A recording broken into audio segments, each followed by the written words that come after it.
Oh, I'm in for a good time.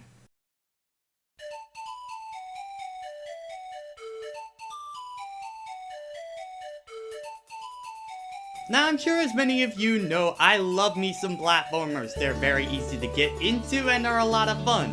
But not every platformer out there became as successful as, say, Mario or Sonic.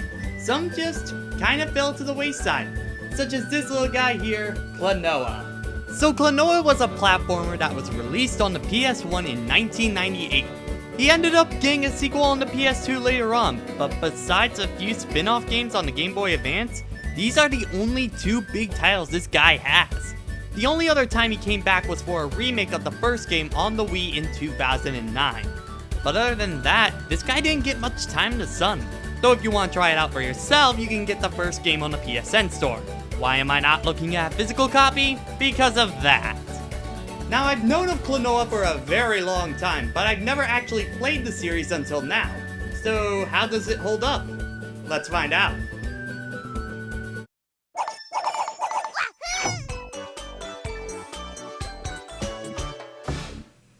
Not sick of this thing yet, and I don't think I ever will be.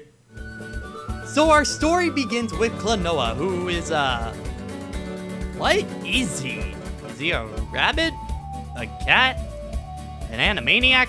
Regardless, he finds a ring in the middle of the forest which contains a small blue bob known as Hupo.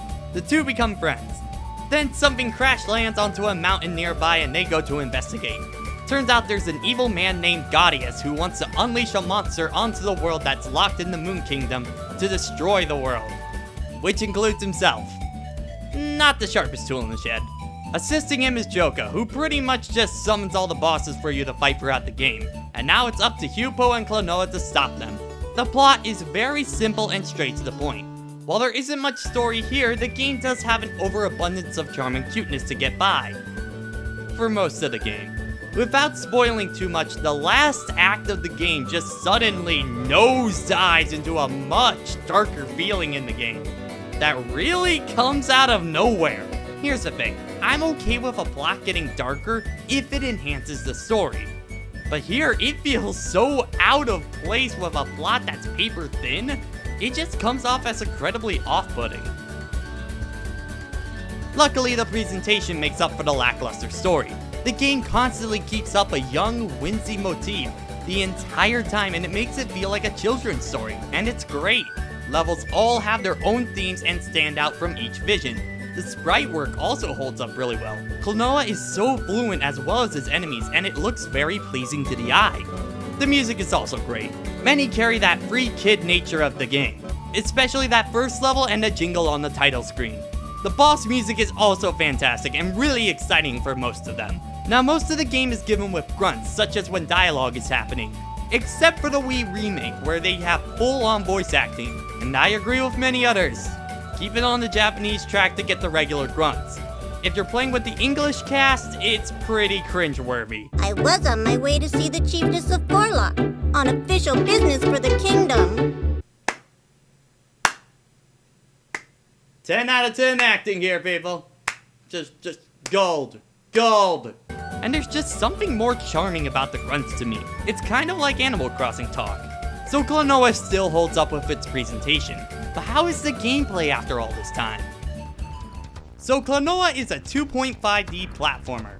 You control Klonoa going left and right, but by pressing the attack button you can inflate an enemy nearby him and use them for an attack. You can use enemies to either attack objects in the foreground or background to find extra goodies. He also can use them for a second jump, and he has a little flutter after that to adjust his positioning. Some enemies also have an extra effect, such as this one that carries you up high, and this one that has an explosion. Within the levels there are green and blue gems. Green is worth 1, blue is worth 5. Collect 100 and you get an extra life. If you get this little guy, he can double your gems for a short amount of time. You also get an extra life by getting this gold coin. Other things in the levels are these clocks that act as checkpoints. Hearts that are pink restore half of a heart, and gold ones restore a full one. And the Phantomiles, which there are 6 in each level and are the only real major collectible of the game. Collect them all to get a bonus level. At the end of each vision too, you fight a boss. None of them really get super challenging, but they're all fun and a nice change to the gameplay. There's also some parts that play with the 3D more, but they feel more like cutscenes than anything, so meh.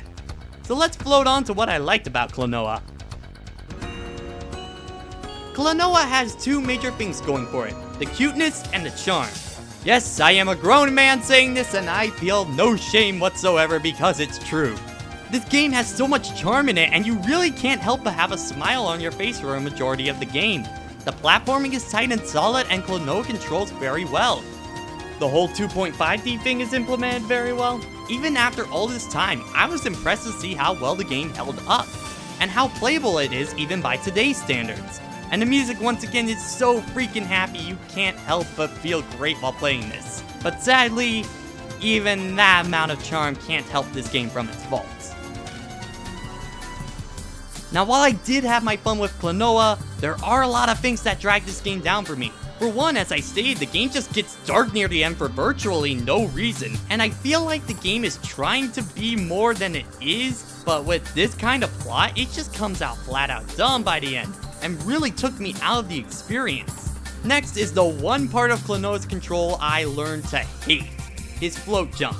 When he activates this, he can't move far and he's very slow.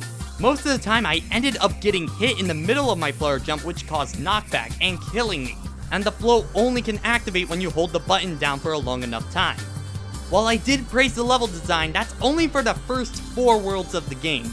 Visions 5 and 6 were very poorly designed in my opinion. See, throughout the game there are these level sections that are very maze-like. The problem is that's all these last 2 visions are. Mazes, and their level designs kind of get out of control. Vision 5 had a really bad gimmick with this day and night system. You can only grab enemies in the day, and only platforms appear at night. Only certain sections can be done at a certain time of the day, and you end up having to wait for the correct time. And if you mess up, it changes right away, so you're gonna have to wait even longer. Vision 6 also has this platforming section here, with these moving platforms. But you need to get all the enemies in a row that throw boomerangs in order to get up. Here's the thing, you need to do this all in one run. If you get hit or miss a platform at all, they don't respawn and you're gonna have to go all the way down and climb back up. Stuff like this really drags down the game by the end and these levels get long. These were taking me about 30 minutes to an hour to get through. And please, for whatever reason, don't get a game over on them, because if you do, it doesn't matter if you were one hit away from being the boss. You go all the way back to the beginning of the stage and spend another 30 minutes trying to get back up.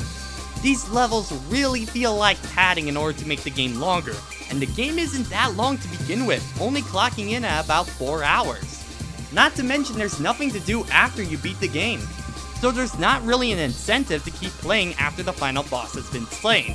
I mean, there is that one extra level, but trust me, it's not much. And the ending, even though I didn't like the story, man, it comes off as really, really disappointing. I'm just saying. So I went into Klonoa with a lot of expectations, and it was a lot of fun for the first half of the game. Second half of the game, not so much. So how exactly do I verdict this? Man, I'm torn, guys. I really am. I loved the first half of the game, and it was pure platforming bliss for me.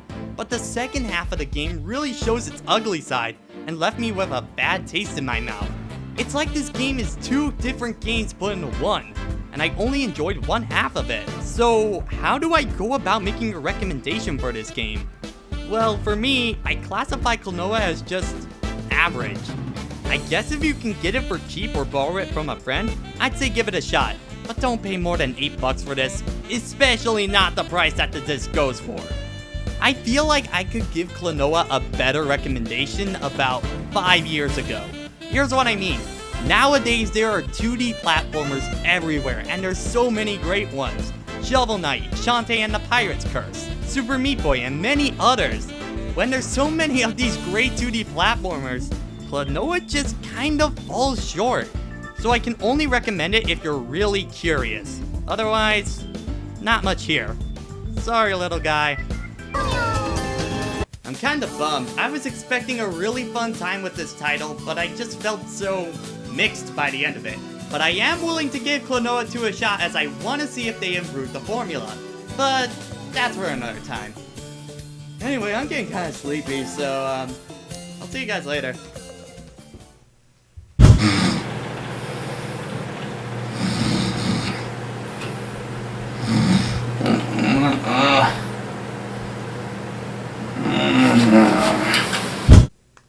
I forgot, I'm a college student. I don't get sleep.